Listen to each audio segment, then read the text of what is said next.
guys, welcome back to our channel. இந்த series வந்து இந்திய அரசியலமைப்பு பற்றினது. ஸோ இந்த சீரிஸ் ஃபுல்லாகவே நீங்கள் வந்து எல்லா ஆர்டிக்கலை பற்றி பார்க்க போகிறீங்க. ஸோ இது ஃபஸ்ட் வீடியோ, சப்ஸ்கிரைப் பண்ணி வச்சுக்கோங்க. இனி வரும் வீடியோங்களை தொடர்ந்து வாட்ச் பண்ணுங்கள். கண்டிப்பாக உங்களுக்கு யூஸ்ஃபுல்லாக இருக்கும். எல்லா ஹிண்ட்ஸும் ப்ரீவியஸ் இயர் கொஸ்டின் பேப்பரில் கேட்ட சில விஷயங்கள்லாம் ஹைலைட் பண்ணி நான் சொல்கிறேன். ஃபஸ்ட்டு இந்திய அரசியலமைப்புனா என்ன? அரசியலமைப்பு எதுக்கு ஒரு நாட்டுக்கு தேவைப்படுது? ஒரு வீட்டில் வந்து ஒரு 4 பேர் இருக்கணும்னா 4 பேர் கருத்தும் வேறு வேறையாக இருக்கும். அந்த மாதிரி ஒரு நாட்டில் இருக்கிற பலதரப்பட்ட மக்களுடைய கருத்துக்கள் வந்து வேறு வேறையாக இருக்கும். ஸோ அவங்களுடைய கருத்துக்களெல்லாம் ஒருங்கிணைத்து, அதாவது எல்லாருமே கேட்குற மாதிரி எல்லாரும் கடைபிடிக்கிற மாதிரி ஒரு விதிமுறைகளை வச்சு ஃபாலோ பண்ணி அதில் கண்ட்ரோல் பண்ண தான் அந்த நாட்டை வந்து ஒரு நல அரசாக, ஒரு வெல்ஃபேர் அரசாக வந்து அதை நம்ம வழிநடத்த முடியும். அதுக்காக உருவாக்கப்பட்டது தான் அரசியலமைப்புன்னு சொல்கிறாங்க. இந்த அரசியலமைப்பு அப்படிங்கிற கான்செப்ட், அதாவது அதுக்கு முன்னாடியே வந்து மக்களால் தேர்ந்தெடுக்கப்பட்ட மக்கள் பிரதிநிதிகளால் வந்து ஒரு ஆட்சி நடக்கணும் அப்படின்னு காந்தியர்கள் வந்து 1922 சொல்லியிருக்காரு. ஸோ மக்கள் பிரதிநிதிகளை தேர்ந்தெடுக்கிறதுக்கான வழிமுறைகளும் அவங்களுடைய அதிகாரங்களும் எல்லாமே நம்ம அரசியலமைப்பில் கொண்டு வந்துடுவோம். ஸோ இதில் பார்த்தீங்கன்னா எம்என் ராய் அப்படிங்கிற ஒரு கம்யூனிஸ்ட், அவர் வந்து இந்தியாவிற்கான ஒரு அரசியலமைப்பு உருவாக்க வேணும்னு ஃபஸ்ட்டு கோரிக்கை வைக்கிறாரு. இந்திய தேசிய காங்கிரஸ் வந்து 1934 அந்த கோரிக்கையை வந்து ஏற்றுக்குது. அந்த இந்திய தேசிய காங்கிரஸும் 1935 அந்த கோரிக்கை வைக்குது.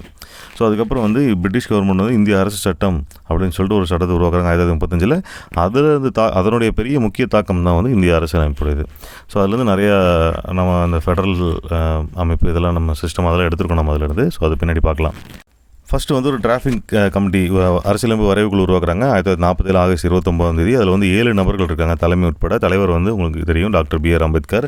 அவர் வந்து மாடர்ன் மனு அப்படின்னு சொல்லி அழைக்கிறாங்க. எதுக்காகனா ஷெட்யூல்டு கேஸ்ட்டு, ஷெட்யூல்டு ட்ரைப்ஸ், இந்த மாதிரி பழங்குடியினர், தாழ்த்தப்பட்ட மக்களுக்கெல்லாம் வந்து ஸ்பெசிஃபிக்காக சில விஷயங்களை வந்து இந்திய அரசியலமைப்பில் கொண்டு வந்தனால அவர் வந்து அப்படி அழைக்கிறாங்க. இந்திய அரசியலமைப்பின் தந்தை எனவும் அவர் அழைக்கிறாங்க.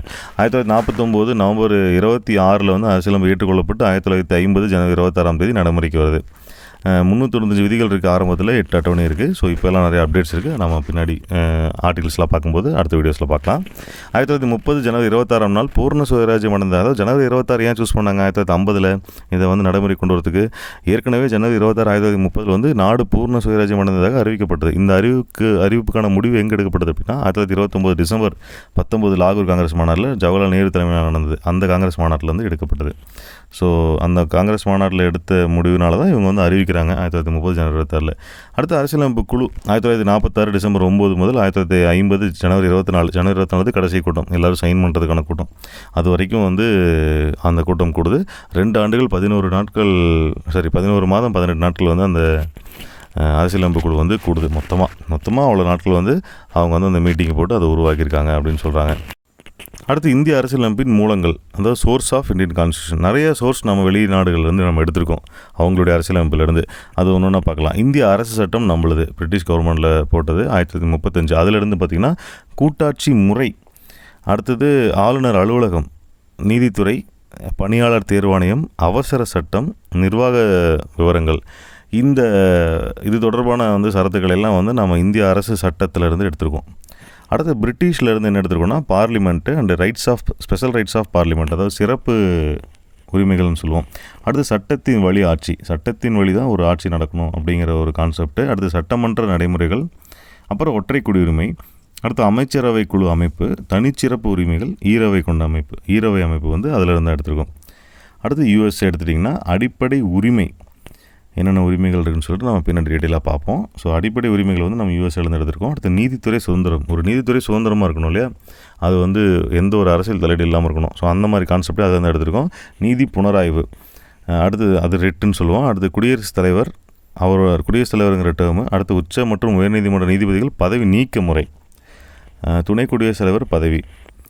ஸோ அயர்லாந்தில் பாருங்கள், அரசு வழிகாட்டும் நெறிமுறை, DPSPன்னு சொல்லுவோம், directive principle of state policy அப்படின்னு சொல்லுவோம். அடுத்து ராஜ்யசபா உறுப்பினர்கள் நியமனம், குடியரசுத் தலைவர் தேர்தல் முறை, இதெல்லாம் வந்து அயர்லாந்தில் வாங்குறோம். குடியரசுத் தலைவர் தேர்தல் முறையே அயர்லாந்துலேருந்து வாங்குகிறோம். குடியரசுத் தலைவர் அப்படிங்கிற டேர்மை வந்து USA வாங்குகிறோம். இது ரெண்டையும் கன்ஃபியூஸ் பண்ணிக்க வேண்டாம், இது நம்ம தெளிவாக பார்த்துக்கணும். அடுத்து கனடாவிலேருந்து கூட்டாட்சி அமைப்பு, நம்மளுடைய இந்திய அரசு சட்டத்திலேருந்து கூட்டாட்சி முறை. ஸோ இது வந்து கூட்டாட்சி அமைப்பு, அந்த ஸ்ட்ரக்சரை வாங்குகிறோம். எஞ்சிய அதிகாரங்களை மத்திய அரசுக்கு வழங்குதல். ஸோ கூட்டாட்சி உடைய அதிகாரங்கள் இல்லாமல் எஞ்சிய அதிகாரங்களை மத்திய அரசுக்கு வழங்குதல், அது எப்படி கொடுக்குறது, எப்படி ஷேர் பண்ணுறது அப்படின்னு. அடுத்து நிலையான மத்திய அரசு, மாநில ஆளுநர் நியமனம், ஆளுநர் எப்படி நியமிக்கிறார் அப்படிங்கிற டேர்ம். அடுத்து உச்சநீதிமன்ற ஆலோசனையின் உச்சவரம்பு, உச்சநீதிமன்றம் இதுக்கெலாம் ஆலோசனை வழங்கலாம் அப்படிங்கிறது ஒரு உச்சவரம்பு இருக்கும் இல்லையா, அந்த எக்ஸ்ட்ரீம் பார்டரையும் வந்து அங்கேருந்து தான் வாங்குகிறோம். கனடா நாட்டிலேருந்து அவங்களுடைய அரசியலமைப்புலேருந்து வாங்குகிறோம். ஸோ இதில் அடுத்தது ஆஸ்திரேலியாவிலேருந்து பொதுப்பட்டியல் நம்ம வாங்குகிறோம். ஸோ மத்திய மாநில பொதுப்பட்டியல் நாம் படிப்போம். ஸோ மத்திய பட்டியல் மத்திய அரசுடையது, மாநில பட்டியல் மாநில அரசுடையது. இந்த ரெண்டுக்கும் சமமாக வந்து பொதுப்பட்டியல் ஒன்று இருக்கும். ஸோ இந்த ஃபெடரல் சிஸ்டம் சொல்லுவோம். கூட்டாட்சி முறையில் வந்து நம்ம இருக்கோம் இல்லையா, அந்த பொதுப்பட்டியலில் என்னென்ன விஷயங்கள் இருக்குது, இதெல்லாம் டீல் பண்ணலாம் அப்படிங்கிறது வந்து அந்த விஷயங்களை ஆஸ்திரேலியாவிலேருந்து வாங்கியிருக்கோம்.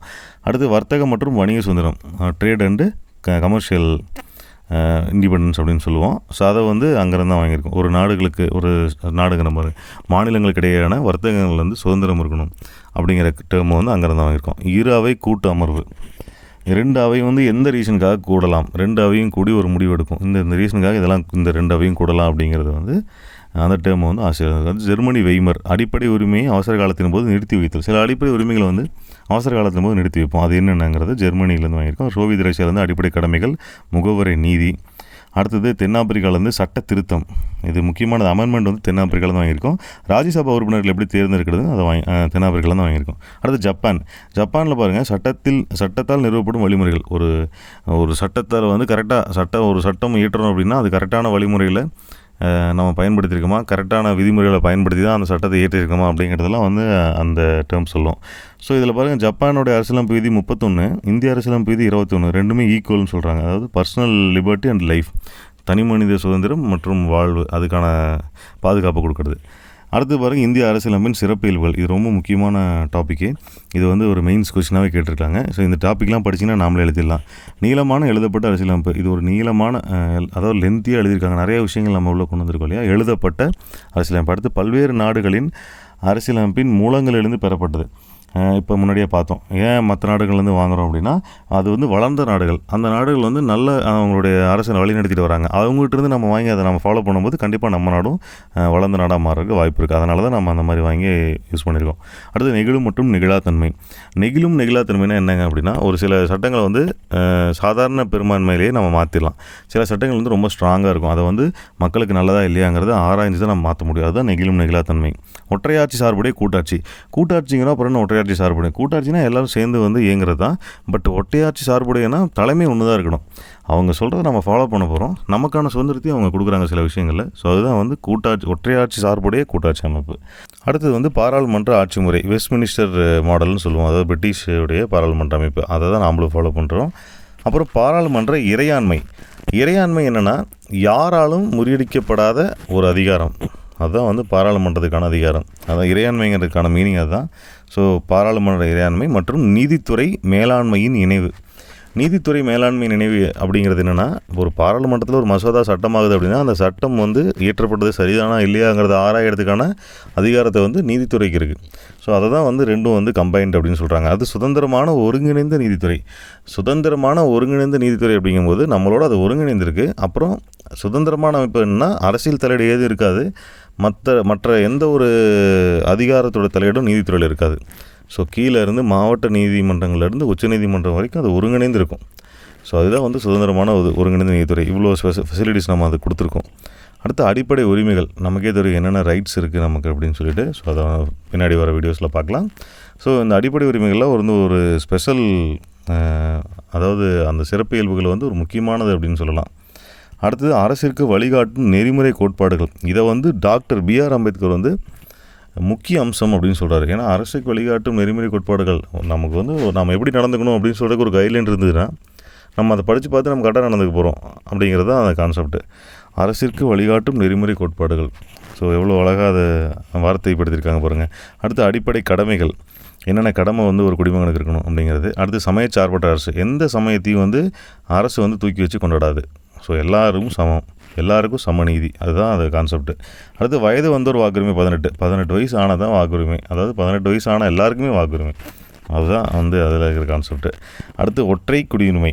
நமக்கு வந்து ஸ்டேட்டுக்கு சில குடியுரிமையெல்லாம் சில கண்ட்ரீஸில் இருக்குது. ஸோ அந்த மாதிரிலாம் இல்லை. இந்தியா அப்படின்னா நீ ஒரே இந்திய குடிமகன் தான். அது வந்து எல்லா எந்த ஸ்டேட்டில் இருந்தாலும் அது வந்து சமதர்மத்தை காட்டுது அப்படின்னு சொல்கிறாங்க. அடுத்து சுதந்திர அமைப்புகள் என்ன, இந்த பணியாளர் தேர்வாணையம், அப்புறம் இந்த சிபிசிஐடி, இந்த மாதிரி ஊழல் கண்காணிப்பு ஆணையம், அந்த மாதிரிலாம் இருக்கு இல்லையா, அதெல்லாம் வந்து எந்த ஒரு அரசியல் தலையீடும் இல்லாமல் சுதந்திரமாக செயல்பட்டால் தான் அவங்க வந்து ஊழலை இந்த மாதிரிலாம் ஒழிக்க முடியும். சரியான ஆஃபீஸர்ஸ் வந்து பணியாளர் தேர்வாளத்து மூலமாக செலக்ட் பண்ண முடியும். ஸோ அதனால் இதெல்லாம் சுதந்திர அமைப்புகள் அப்படின்னு சொல்கிறாங்க. அதுக்கான அதிகாரங்களை நம்ம கொடுத்துருக்கோம். அவசரகால ஏற்பாடுகள் வந்து நோ நீட் டு அமெண்ட்மெண்ட்னு சொல்கிறோம். அதாவது எந்த ஒரு தேவையும் இல்லை அமெண்ட்மெண்ட் இருக்குது. ஏன்னா அவசரகால ஏற்பாடுகள்னால் அவசர காலத்தில் எப்படி நடந்துக்கணும், எப்படி ஒரு நாடு இருக்கணும், எப்படி ஒரு மாநிலம் இருக்கணுங்கிறத வந்து நம்ம அரசியல் நம்மளை சொல்லியிருக்கோம். அதுதான் ஒரு பெரிய சிறப்பு இயல்பு. நம்ம அந்த அவசர காலத்துக்கு தகுந்த மாதிரி எதையும் மாற்ற தேவையில்லை. ஆல்ரெடி எல்லாமே நம்ம செஞ்சு வச்சுருக்கோம் அதில். ஸோ அதுதான் சொல்கிறாங்க. அடுத்து 3 அடுக்கு அரசு, 2 அடுக்கு அரசாக தான் இருந்தது. அப்புறம் 74th 75th அமெண்ட்மெண்ட் 1992 வந்து நம்ம அந்த பஞ்சாயத்து ராஜ் நகர்பாலிகா வரும்போது 3 அடுக்கு அரசாக மாற்றிட்டோம். ஸோ காய்ஸ் இன்றைக்கி வீடியோ ஃபுல்லாக யூஸ்ஃபுல்லாக இருக்குன்னு நினைக்கிறேன். தொடர்ந்து இந்த சீரியஸை வாட்ச் பண்ணுங்கள். கண்டிப்பாக உங்களுக்கு நிறைய பாயிண்ட்ஸ் நான் கொடுக்குறேன். சப்ஸ்கிரைப் பண்ணிக்கோங்க. தேங்க்யூ.